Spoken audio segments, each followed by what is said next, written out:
Good morning, people. Welcome back to my channel. I haven't posted in a week, and now it's my time to post content again. Since you know, my YouTube channel is about fandoms, and I'm using a lot of my hands, I'm so sorry about that. Okay. We're going to talk about fandoms because this is exactly what my YouTube channel is about. And today I want to teach you, or I want to give some advice on how to survive a fandom without even trying that hard. First of all, you guys might know exactly what a fandom is, and since you guys are familiarized, let's get started. Number one, before you get full on head into a fandom, I would recommend you to read the books, play the video games, read the mangas, watch the anime by itself, and make sure to investigate what the author of the work you're reading said about and what was his inspiration.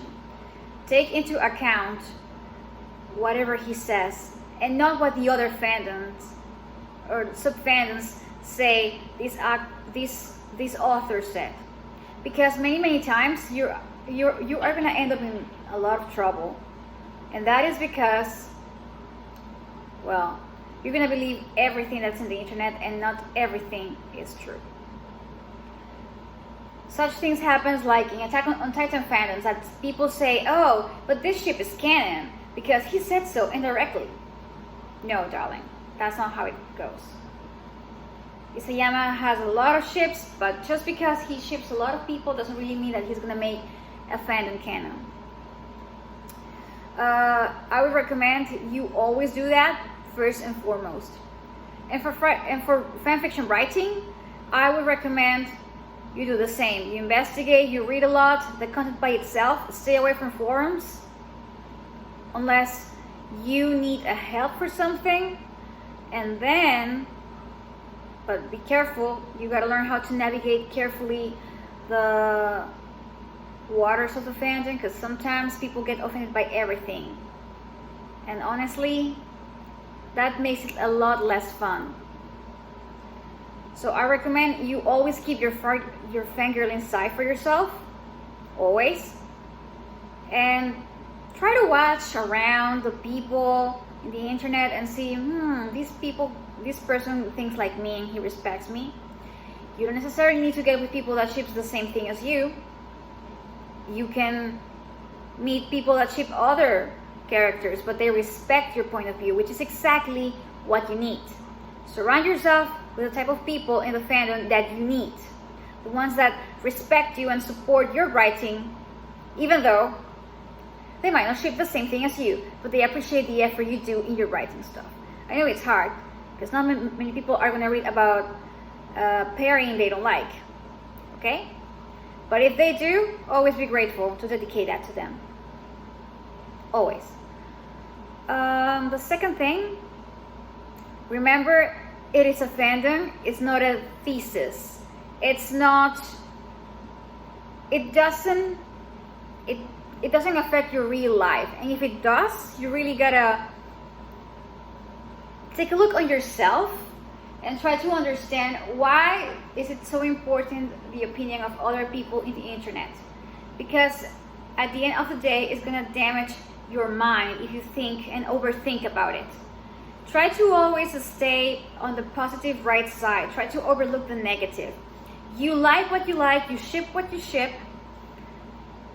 and if you know how to find the right kind of people, they will come with you, or they will find you along the way. However, whenever you're writing, you need to make a lot of investigations. You need to understand what you're doing. How are you going to approach the subject? Always be very careful and very respectful of situations that you might take inspirations from real life in order to write. And in fandoms, the best thing I would recommend you to stay away from trouble in the fandoms is always ask for permission of the author of a fan art, or always direct the link of their workshop. If you are going to upload it in any of your social media or in a Facebook fan page you get from that artist, okay? But overall, I would recommend you don't repost other people's works, whether fanfic writings or fan arts, because it's your creation that matters. But their creation is something else, and you gotta be respectful towards their work, because it takes time and effort to create the world, not only in fan fiction but also in the drawing art. Okay? I think that would be all for now. A very short observation about how to survive in fandoms, how to block people if they become extremely obscene, they harass you for no reason, you gotta block them. You have no choice. And always put filters on everything you do. Put filters to read the comments first before approval on your AO3 accounts, always. Pretty much that's it.